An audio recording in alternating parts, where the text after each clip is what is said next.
तन में है राम, हो मेरे मन में है राम, रोमे रोमे में समाया तेरा नाम रे, मेरे सांसों में तेरा ही नाम रे, मेरे तन में है राम, मेरे मन में है राम, मेरे तन में है राम, मेरे मन में है राम, मेरे रोमे रोमे में समाया तेरा नाम रे, मेरे होठों पे तेरा ही नाम रे।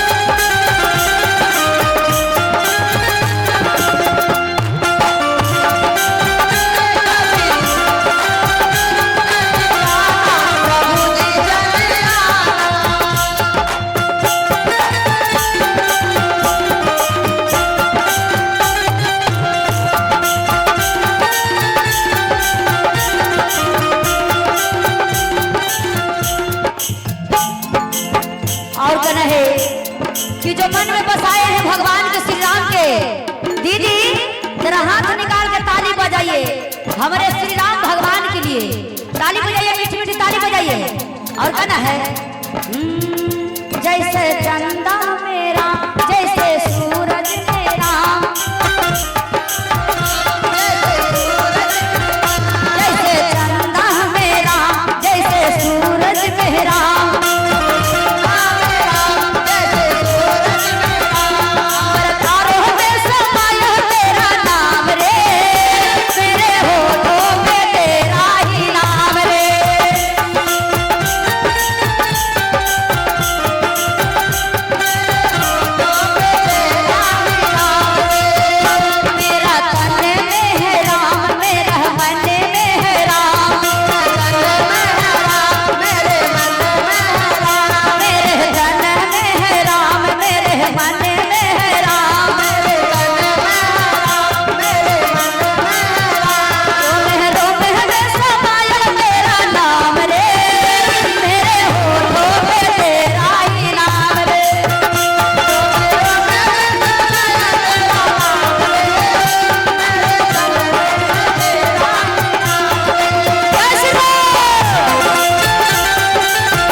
जैसे गंगा की राम, जैसे यमुना की शाम,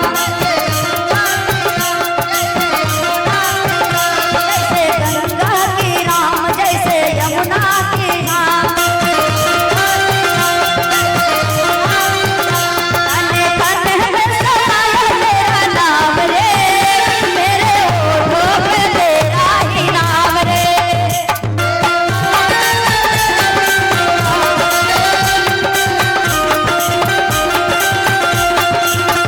तने तने में समाया तेरा नाम रे, मेरे होठों पे तेरा ही नाम रे।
जैसे सीता की राम,